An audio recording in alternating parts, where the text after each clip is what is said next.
If you want to win you need a risk management জিনিসটা মারাত্মক গুরুত্ব। আপনি কখনো কি কোনো গাড়ি চালাবেন যে গাড়ি আপনার মাইন্ডসেটই ঠিক করে দিবে? আপনি ফরেক্স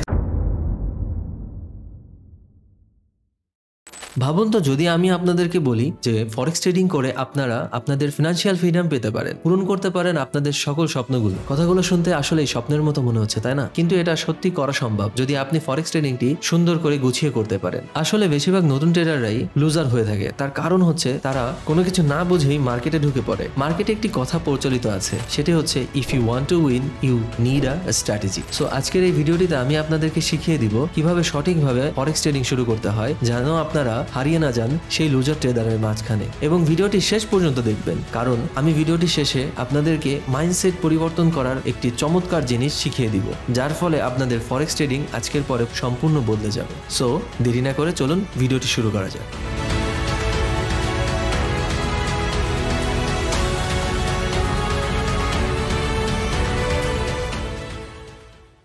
ইমাজিন দিস, আপনি দেখলেন কেউ ফরেক্স ট্রেডিং করছে, টাকা উপার্জন করছে, আর আপনি ভাবলেন ও যদি পারে আমি কেন পারবো না। সো আপনি আপনার অ্যাকাউন্টে $100 মতো ডিপোজিট করলেন এবং কিছু ট্রেডও নিলেন, অ্যান্ড বুম, আপনার অ্যাকাউন্ট ওয়াইপ আউট হয়ে গেল মাত্র কিছুদিনের ভিতরেই। 90% নতুন ট্রেডাররাই এমনটি ফেস করে, এমনকি আমি নিজেও এটি ফেস করেছি। এটার মূল রিজন হচ্ছে গিয়ে আমরা যখন নতুন থাকি আমরা সবাই নিজের ইমোশনস দিয়ে ট্রেড করে থাকি, কোনো স্ট্র্যাটেজি ফলো করি না। আর যদি কোনো স্ট্র্যাটেজি ফলো করিও তাহলে মাত্র 2 দিন একটা করি, তারপরে আর একটা। এক্সাম্পল স্বরূপ কখনো RSI দেখি, কখনো মুভিং অ্যাভারেজ দেখি, তাহলে আবার কখনো ম্যাকডি দেখি। এরকম আরো অনেক ইন্ডিকেটর আমরা দেখে থাকি। কিন্তু এটি ফরেক্স ট্রেডিং এর ফিল্ডে মারাত্মক বড় একটি ভুল। আমরা এটি থেকে সরে আসলেই আমাদের সাফল্য ইনশাআল্লাহ কেউ আটকাতে পারবে না। সো চলুন আমরা পরের চ্যাপ্টারে যাই। Possibility and solution, step by step guide to success. Step 1, আমাদের মার্কেটটিকে বুঝতে হবে। Understanding the market. ফরেক্স কোনো জুয়া না, এটি একটি প্রবাবিলিটি গেম। জিততে হলে আপনাকে অবশ্যই জানতে হবে মার্কেট কিভাবে মুভ করে। দ্যাট মিনস আপনাকে শিখতে হবে প্রাইস অ্যাকশন কি, ট্রেন্ড লাইন কি, এবং মার্কেটের বিহেভিয়ার কাকে বলে। বেশিরভাগ ট্রেডাররাই এটি শেখার মতো ধৈর্য ধরে রাখতে পারে না, আর তারাই আসলে হার মেনে যায়। কিন্তু আপনি এখনো এই ভিডিওটি দেখছেন, ইট মিনস আপনি সেই হার মানার মতো ছেলে না। সো আপনাকে ফার্স্টে বেসিক ফরেক্সের কিছু জিনিস জানতে হবে। স্টেপ 2, রাইট ব্রোকার চিনতে হবে। আপনার ব্রোকারটি হলো আপনার বিজনেস পার্টনার। ভুল কোনো ব্রোকার যদি আপনি সিলেক্ট করে থাকেন তাহলেই আপনার বিজনেসে ক্ষতি হতে পারে। ভুল ব্রোকার মানেই hidden fees, slippage and poor execution. Always choose regulated broker, যারা টাইট স্প্রেড আপনাকে দিতে পারবে, ফাস্ট এক্সিকিউশন আপনাকে দিতে পারবে, মার্কেটের ভলিটিলিটিতে আপনার SL অথবা TP হিট করাবে না, এবং সেই ব্রোকারের অবশ্যই নিজস্ব ভালো একটি প্ল্যাটফর্ম থাকতে হবে। এগুলাই আপনার ফার্স্ট স্টেপ টু সাকসেস। আর এটা আপনার অবশ্যই মনে রাখতে হবে যে রেগুলেটেড ব্রোকার নিয়েই আপনাকে ফরেক্স মার্কেটে ট্রেড করতে হবে, না হলে উইথড্রল অ্যান্ড ডিপোজিটে অবশ্যই আপনার কষ্ট হবে বা আপনার নিজের টাকাও হারিয়ে যেতে পারে। স্টেপ 3, মাস্টারিং আ স্ট্র্যাটেজি। একজন সফল ট্রেডার র্যান্ডম ট্রেড করে না, তারা একটি নির্দিষ্ট স্ট্র্যাটেজি ফলো করে। হয়তো সেটা প্রাইস অ্যাকশন হতে পারে, অথবা মুভিং অ্যাভারেজ, অথবা সাপ্লাই অ্যান্ড ডিমান্ড। আপনাকে এমন একটি স্ট্র্যাটেজি খুঁজে বের করতে হবে যে আপনার সাথে সেটা মানানসই, এবং সেটাই আপনি ডিসিপ্লিন ভাবে ফলো করতে থাকবেন। এতে করে আপনি লং টার্মে ইনশাআল্লাহ প্রফিটেবলই হবেন। Step 4, risk management. Risk management জিনিসটা মারাত্মক গুরুত্বপূর্ণ। এখানেই বেশিরভাগ ট্রেডাররা ভুল করে। তারা বেশি রিস্ক নেয়, আশা করে যে দ্রুত প্রফিট নিয়ে মার্কেট থেকে বের হয়ে যাব, অথবা 1-2 দিনের ভিতরেই আম্বানির থেকে বড়লোক হয়ে যাব। কিন্তু স্মার্ট ট্রেডাররা প্রথমেই তাদের ক্যাপিটালকে প্রোটেক্ট করে, তারপরে তারা প্রফিটের কথা চিন্তা করে। নর্মালি একজন pro trader always 1-2% per trade নিজের অ্যাকাউন্টের ব্যালেন্স রিস্কে রাখতে পছন্দ করে, এবং অ্যাকাউন্ট যদি বড় হয় তাহলে তার থেকে কম। কারণ কি জানেন? কারণ ফরেক্স হচ্ছে সার্ভাইভালের একটা গেম। ফরেক্সে survival is equal to success. Trust me, 4 বছর ধরে ট্রেড করছি, সার্ভাইভ করেছি বলেই আজ আমি এখানে টিকে আছি, অ্যান্ড আপনাদের সাথে ইউটিউবে কথা হচ্ছে। Step 5, practicing on a demo account.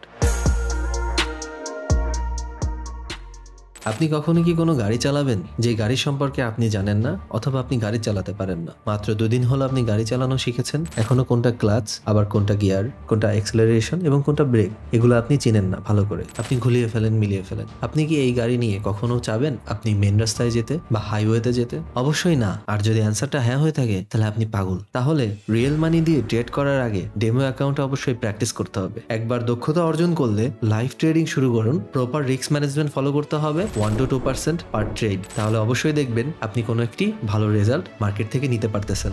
ভিডিওটির পরবর্তী অংশে যাওয়ার আগে আমি আপনাদের বলতে চাই, আপনারা যদি ট্রেডিং অ্যানালাইসিস এবং চার্ট অ্যানালাইসিস নিয়ে বিস্তারিত জানতে চান ও দেখতে চান, আমি কখন কি ট্রেড নিচ্ছি সেটা জানতে চান অথবা দেখতে চাচ্ছেন বা শিখতে চাচ্ছেন, এর জন্য আমার ফ্রি একটি টেলিগ্রাম চ্যানেল আছে। আপনারা চাইলে ওটা আমার ডিসক্রিপশনে দেওয়া প্রথম লিঙ্ক থেকে আমার টেলিগ্রাম চ্যানেলে জয়েন হতে পারেন। এটা সম্পূর্ণ ফ্রি। আমি কোনো পেইড কোর্স করাই না অথবা কোনো সিগন্যাল দিই না। এখানে শুধু ইনফরমেশন পাবেন অ্যান্ড কিছু এডুকেশনাল কন্টেন্ট আপনাদের জন্য ওখানে অপেক্ষা করছে। অ্যান্ড ওখানে একটি চ্যাট গ্রুপ আছে যেখানে আপনারা সবাই অন্যান্য ট্রেডারদের সাথে কথা বলতে পারবেন এবং আপনাদের ট্রেডিংকে আরো সুন্দর করতে পারবেন। সো দেরি না করে এখনই আমার টেলিগ্রাম চ্যানেলটিতে জয়েন হয়ে যান। সো চলুন আমরা ভিডিওটি আবার শুরু করি। Chapter 3, final mindset shift.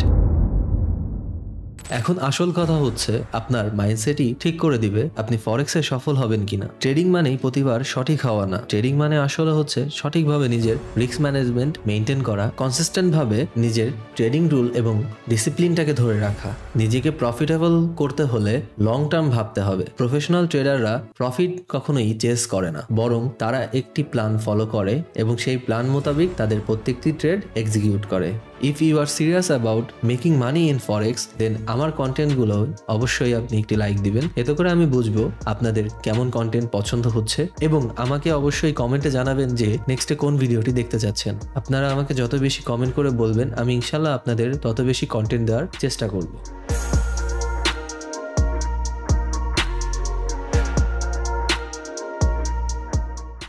रुको जरा सबर करो अभी खत्म नहीं हुआ सरदार जी। সো এখন আপনি জানেন কিভাবে ফরেক্স ট্রেডিং শুরু করতে হবে, কোন কোন স্টেপ আপনার ফলো করতে হবে। কিন্তু আপনি কি জানেন কখন এক্স্যাক্টলি এন্ট্রি নিতে হবে এবং এক্সিট করতে হবে? কেননা এন্ট্রি যেমন গুরুত্বপূর্ণ, তার থেকে বেশি গুরুত্বপূর্ণ হচ্ছে কখন কোন ট্রেড থেকে এক্সিট নিতে হবে। অ্যান্ড এন্ট্রি এবং এক্সিটের টেকনিকগুলোকেই অ্যাকচুয়ালি বলা হয় টেকনিক্যাল অ্যানালাইসিস। আমার পরবর্তী ভিডিওতে টেকনিক্যাল অ্যানালাইসিস নিয়ে বেশ গুরুত্বপূর্ণ এবং ডিটেলসে ভিডিও আমি দিব আপনাদের জন্য। আমি অবশ্যই পার্ট পার্ট করে দেওয়ার চেষ্টা করব যাতে আপনাদের দেখতে এবং বুঝতে সুবিধা হয়, এবং আমি অবশ্যই কিছু স্ট্র্যাটেজি আপনাদেরকে প্রোভাইড করব তখন। সো আবারও বলছি, আপনারা যদি এখনও আমার সাবস্ক্রাইবার হয়ে না থাকেন, kindly hit the subscribe and press the bell icon, যাতে করে আপনি আমার পরবর্তী যেই টেকনিক্যাল অ্যানালাইসিসের ভিডিওস আসবে আপনারা সেগুলো দেখতে পারেন। আপনারা যদি এখনও ফরেক্স মার্কেটে সাপোর্ট অ্যান্ড রেজিস্ট্যান্সের বিষয় শিওর না জেনে থাকেন বা এখনো আপনারা কনফিউশনে ভুগছেন, তাহলে স্ক্রিনে দেওয়ার ভিডিওটি এখনই ক্লিক করে দেখা শুরু করুন। আমি কথা দিচ্ছি আপনাদের এই ভিডিওটি দেখার পরে আপনাদের সাপোর্ট অ্যান্ড রেজিস্ট্যান্স নিয়ে সকল কনফিউশন চলে যাবে।